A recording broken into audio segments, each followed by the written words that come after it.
মিষ্টি রোদের সকালটা যেন পাহাড়ি ছেলে মেয়েদের কোলাহলে মুখরিত হয়ে আছে। নাফাকুম জলপ্রপাতের আকাশ বাতাস, আঁকাবাঁকা সড়কটা চলে গেছে বহুদূর, গ্রাম থেকে সবুজের খোঁজে। বান্দরবান থেকে চাঁদের গাড়ির ছাদে চড়ে চলে গিয়েছিলাম নেট দুনিয়া থেকে বিচ্ছিন্ন জনপদ থানচির গহীন পাহাড়ে।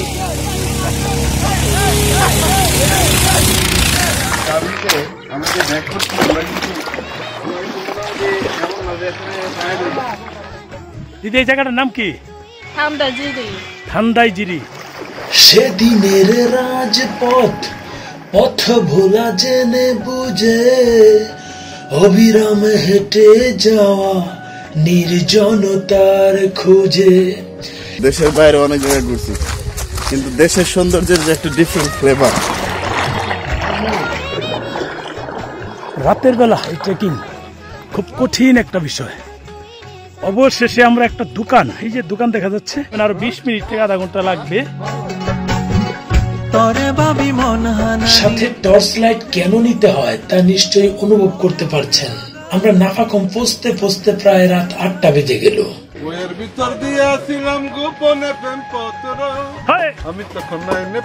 হাই স্কুলের ছাত্র।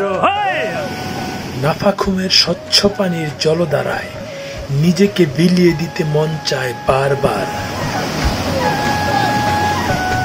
ওই পাহাড়ের বাঁকে বাঁকে কে যেন রে ডাকে, আকাশ ছোঁয়া স্বপ্ন আমার বিকিয়ে দেব তাকে।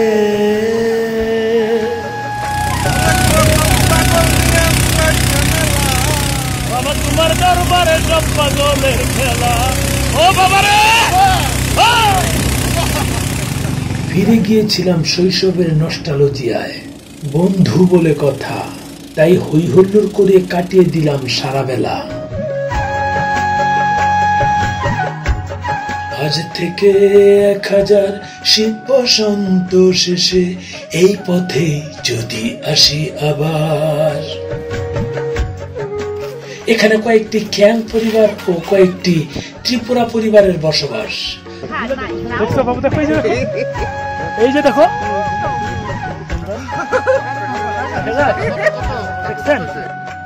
এখানে এত সুন্দর জায়গা দেখে চোখ আর ফেরাতে মন চায় না। আল্লাহ তাআলার সৃষ্টি প্রকৃতির অপার সৌন্দর্য উপভোগ করলাম দীর্ঘ সময় ধরে। আমরা আছি এই যে এই পাড়াটিতেই। আমরা সবাই এখন সকালবেলার নাস্তা করব।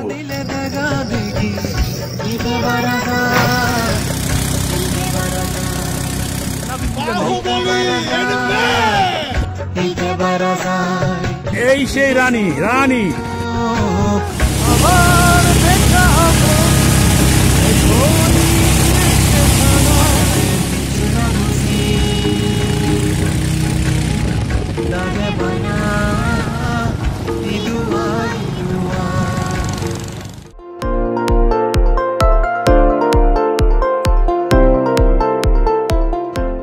আমরা আমাদের তল্পি তল্পা গুছিয়ে নিয়ে বেরিয়ে গেলাম বাসের উদ্দেশ্যে।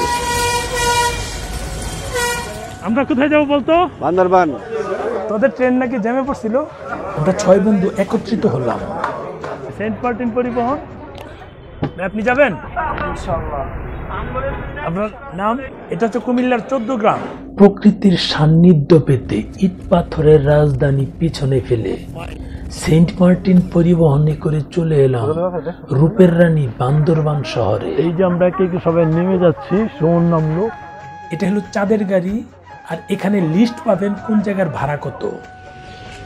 আমরা বাস ভাড়া দিয়েছি 1000 করে, চাঁদের গাড়ি ভাড়া করেছি। চাঁদের গাড়িতে করে আমরা 15 থেকে 16 জন লোক যেতে পারবো, কিন্তু আমরা হলাম মাত্র 11 জন। কারণ আগের পর্বে বলেছিলাম যে বান্দরবান থেকে আমাদের সাথে আরও 5 জন অ্যাড হয়েছে। আঁকাবাঁকা পাহাড়ি সড়কে আমরা এগিয়ে চলেছি থানচির উদ্দেশ্যে। যে যার মতো চিল করছি।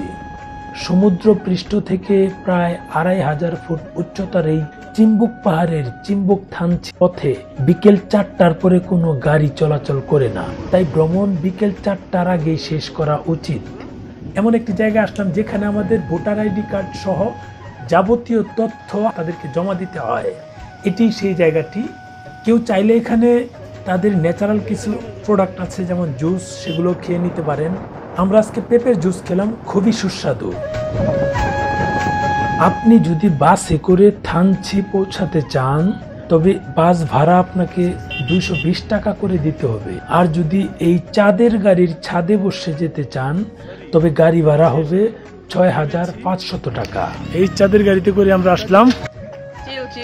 চিল শুধু চিল না, চাঁদের গাড়ির ছাদে বসে এই যে দুস্থ তানজিল নামছে ছাদ থেকে। শহরের যান্ত্রিকতা ছেড়ে একঘেয়ে জীবনকে একটু প্রশান্তির পরশ ভোলাতে ঘুরে আসতে পারেন অপার সৌন্দর্যের লীলাভূমি এবং সৌন্দর্যের রানী থানচি থেকে। মূলত মারমা শব্দ থাইনচো এর অর্থ হলো বিশ্রামের স্থান, আর এই থাইনচো থেকেই মূলত থানচি নামটির উৎপত্তি। ধারণা করা হয় 1950 সালে বা তারও পূর্বে নৌপথে চলাচলকালে যাত্রীগণ বিশ্রামের জন্য এই স্থানে থামতেন বলে থাইনচো নামে স্থানটি পরিচিতি ছিল। পরে তা থানচি হিসেবে পরিচিতি লাভ করে। রেমাকৃতিন্দু, থানচি সদর এবং বালিপাড়া এই 4টি ইউনিয়ন নিয়ে থানচি উপজেলা গঠিত। থানচির পাহাড়ি বাজারে পাহাড়ি ছেলে মেয়েরা যা বিক্রি করছে। তোমাদের বড় এগুলো কত করে প্যাকেট বিক্রি করো? 140 কেজি। প্রত্যেকটা থেকে 1 কেজি করে, প্রতিটা 1 কেজি করে। এটা আধা কেজি, এটা 1 কেজি। এটার দাম হচ্ছে 140। যাওয়ার সময় নিতে হবে, এখন সম্ভব না। এখান থেকেই মূলত পদ্মমুখ, আমিয়াখুম, রেমাক্রি, নাফাখুম, থুইসাপাড়া সহ অন্যান্য স্থানে যাওয়ার প্রস্তুতি শুরু হয়। আমরা যেহেতু গাইড নিয়ে যাব, তাই গাইড নিয়ন্ত্রণের যে সমিতি আছে সেখানে যাওয়ার আগে একটি চার্ট দেখতে পেলাম। আপনি কোথায় যাবেন এবং কোন জায়গাতে যাওয়ার জন্য ভাড়া কত, সমস্ত তথ্য এখানে পাবেন।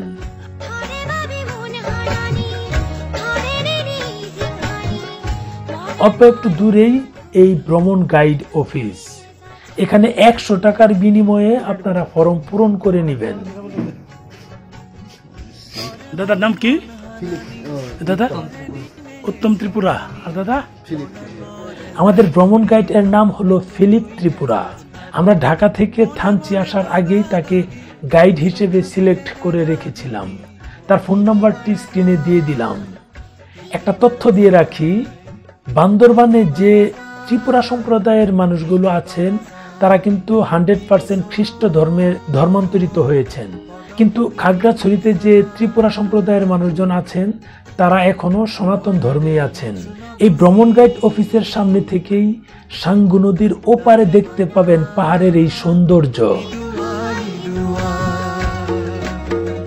তারপর চলে যাবেন পাশেই পাহাড়ের চূড়ায় অবস্থিত স্থানীয় থানায়, যেখানে আপনাদের সমস্ত তথ্য দিতে হবে এবং যারা ট্রলার দিয়ে গহীন পাহাড়ে যাবেন তাদের নিরাপত্তার জন্য ছবি তুলে রাখা হবে এই থানা থেকেই।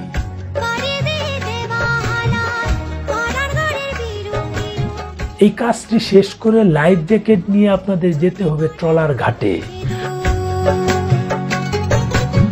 শহীদ লেন্স নায়েক হামিদুর রহমান গেইটে আপনারা বিজিবিদের ওখানে আপনাদের নাম এন্ট্রি করে ট্রলারে চড়ার জন্য নদীতে নেমে যাবেন। একটা বিষয় মনে রাখতে হবে, আপনারা যখন থানচি থেকে গহীন পাহাড়ে ট্রলারে করে যাবেন তখন চেষ্টা করবেন একটি ইউনিটে 5 জন, 10 জন অথবা 15 জন করে সদস্য থাকে। এগুলো আসলে ট্রলার না বলে নৌকা বলাই ভালো, কারণ একটি ছোট নৌকাতে মূলত সর্বোচ্চ 5 জন করে যাত্রী যেতে পারে। আর সাথে একজন গাইড থাকেন, তবে একজন গাইড সর্বোচ্চ 14 থেকে 15 জন এর দায়িত্ব নিতে পারেন।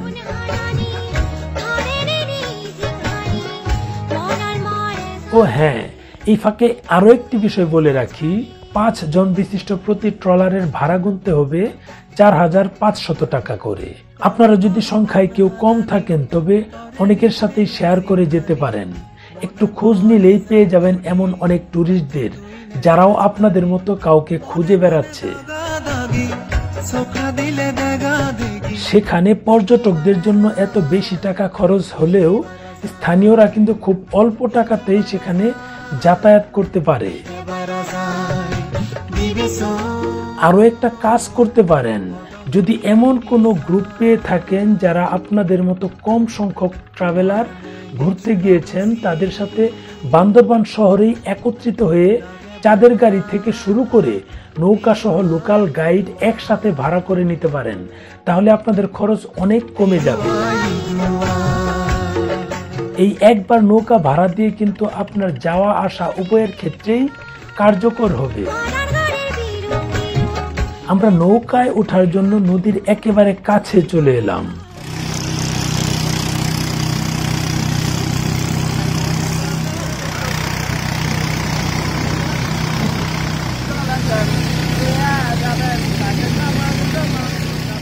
নাগরিক জীবনের যান্ত্রিকতা ছেড়ে শারীরিক ও মানসিক প্রশান্তি, সতেজতা ও প্রকৃতির অপার্থিব সৌন্দর্য সুধাপানের জন্য আমাদের বান্দরবানের থানচি ভ্রমণ।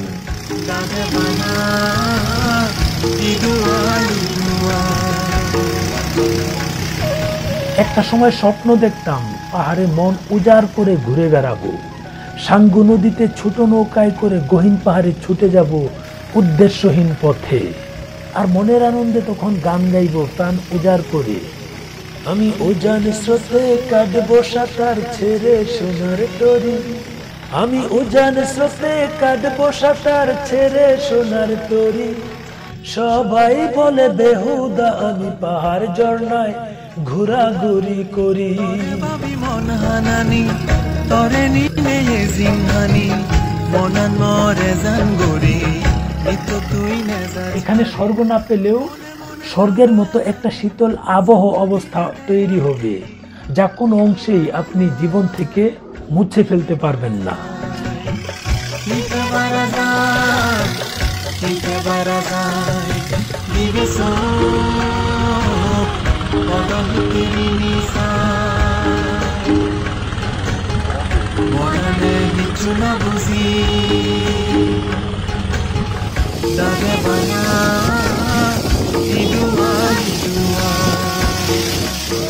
সত্যি বলতে কি, এখন যে আমি এখানে আছি জাস্ট স্বপ্নের মতো মনে হচ্ছে।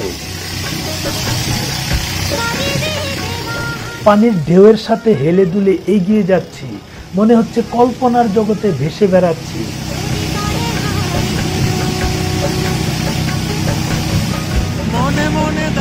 যখন পানি কমে যায় ঠিক এভাবেই নৌকাগুলো ঠেলা দিয়ে দিয়ে নিতে হয়।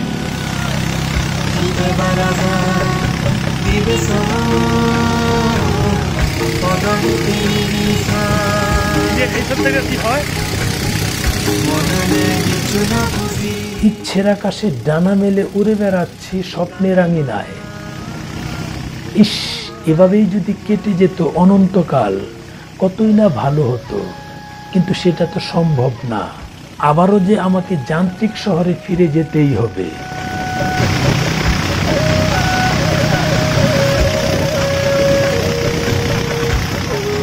ঝর্ণা, পাহাড়, ঘুম আর গুহার রানী বান্দরবানকে উপভোগ করছি চোখ ও মনের মাধুরী মিশিয়ে।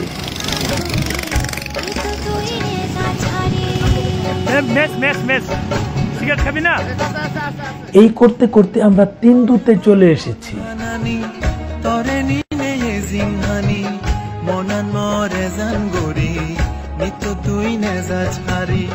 মনে মনে দাগা দাগি চোখা দিলে দাগা দেখি। মনে হচ্ছে প্রকৃতি যেন শুধু আমাদের জন্যই তার অকৃপণ হাতে ঢেলে সাজিয়েছে এই সম্প্রীতির বান্দরবানকে। রূপের রানী থানচির সাঙ্গু যেন তার সমস্ত যৌবন ঢেলে দিয়েছে আমাদের জন্য। আপনারা কোন জায়গায় আসছেন দাদা? কক্সবাজার। আপনারা দুজনই? হ্যাঁ, দুজন। আমরা চারজন আসছি। আরো আছে? আপনার নাম কি? রিয়াদ ভাই। আর আপনি? মিশু ভাই। এখানে 1 2 3 4 5 6 7 8। জি আপনারা কই? আপনারা তো ভিতরে কেন দেখবো? কি খাওয়া দাওয়া করেন নাকি? ও আচ্ছা আচ্ছা, চেঞ্জ করেন। আসেন আসেন আসেন আসেন, যাবো? আচ্ছা দাদা আসেন, ওদিকে দেখা হবে। আমরা আপাতত ওখানে নামি, তারপরে মনে মনে দাদা দাদি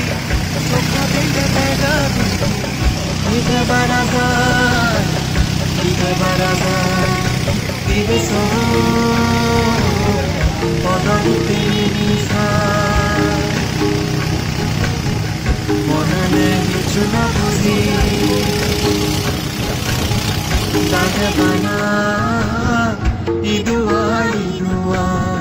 আমরা এখন এমন একটি জায়গায় এসেছি যেখানে মূলত জ্যামে পড়েছি।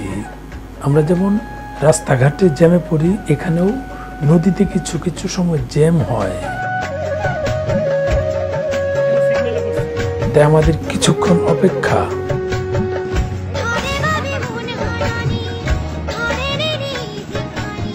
ওই যে মাছগুলা পুকুরে থাইকা গোসল করে কই, বুঝছ নাই?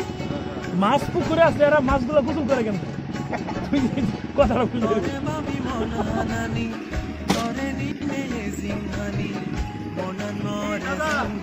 ভালো আছো দাদা? কিছুক্ষণ দাঁড়িয়ে থাকার পর একটু ফ্রি হলে আমাদের নৌকা আবার রওনা দিল।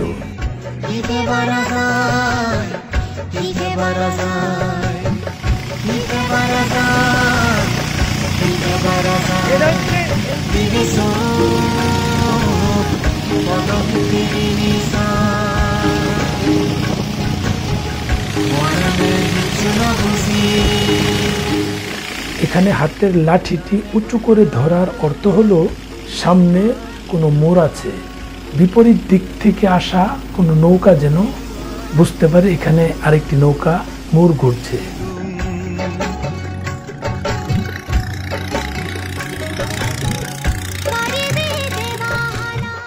আমরা এখন যে স্থানটিতে এসেছি এটি হলো তেন্ডুমুখ। 38 বিজিপি বালিপাড়া জোনে এর অবস্থান। এখানে আমাদের নোট করতে হয় আমরা আর ভিতরে কত দূর যাব। এখানে কিন্তু বেশ কিছু দোকানপাট আছে। দাদা এই জায়গাটার নাম কি? তিন্দু বাজার, তিন্দু। এবং এখানেও রাত্রি যাপনের জন্য ভালো জায়গা আছে।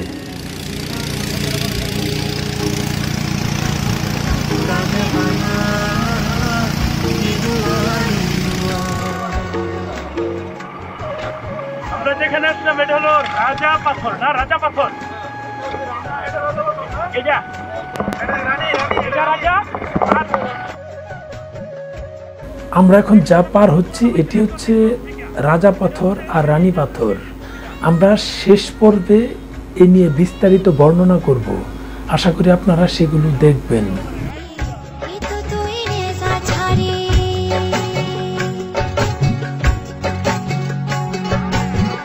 তরে বাবি মন হানানি তরে নিনে জিংহানি মনান মরে জান গরি নিত তুই নেজা ছাড়ি মনে মনে দাগা দাগি চোখা দিলে দাগা দিগি ইতে বারা যায় ইতে বারা যায় ইতে বারা যায় ইতে বারা যায় দিবি চোখ পদম তিরি নিশা মনে কিছু না বুঝি দাগে বানা। রাজা পাথর আর রানী পাথর অতিক্রম করে আরো কিছু দূর যাওয়ার পর এমন একটি জায়গায় এসেছি, এখানে কিন্তু আমাদের নৌকা আমাদেরকে নিয়ে পার হতে পারবে না। তাই আমরা নৌকা থেকে নেমে গিয়ে কিছু দূর হেঁটে গেলাম। এটা হচ্ছে ওই পাশে আরো কটা দোকান আছে, আমার দোস্তরা ওই পাশে দাঁড়ানো, আমি এদিকে আছি। কিছুক্ষণ আগে আমরা নৌকা থেকে নেমে গেলাম, নেমে আমরা একটু হেঁটে আসলাম যেন আবার আমরা নৌকায় উঠতে পারি। হচ্ছে আমাদের অবস্থা, আমরা 3 জন ছিলাম। ওই যে দূরে দেখা যাচ্ছে ওরা ওখান থেকে উঠবে।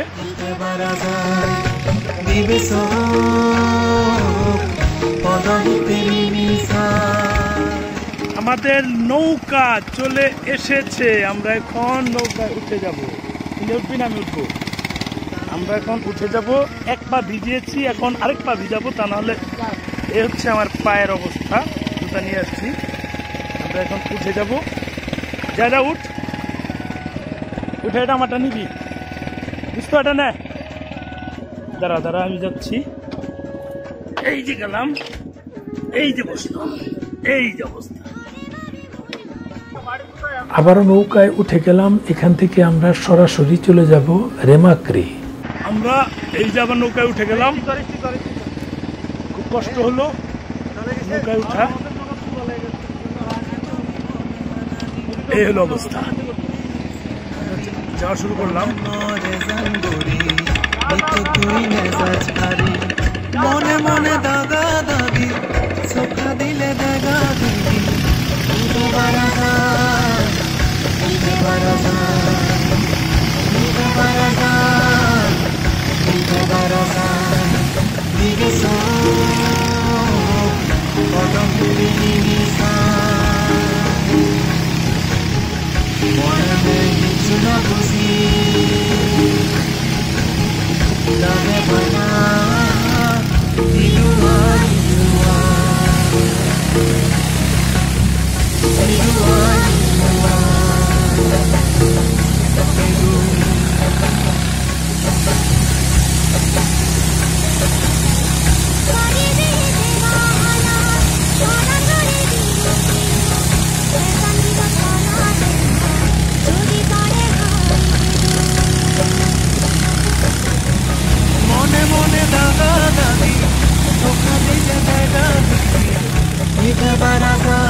দাদা এটাই লাস্ট।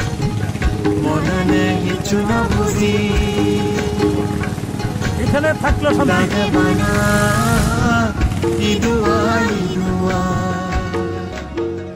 আমরা এখন রেমাক্রি এসেছি। এই যে আমার পিছনে যে ঘরগুলো, এগুলো মূলত রেমাক্রি। এটা মূলত রেমাক্রি নামটি হচ্ছে রেমাক্রি খাল থেকে। এই খালটি হচ্ছে রেমাক্রি খাল। রেমাক্রি খাল, এই খাল উপলক্ষে এই রেমাক্রি নাম হয়েছে। আমি একটু ঘুরিয়ে ঘুরিয়ে দেখাই।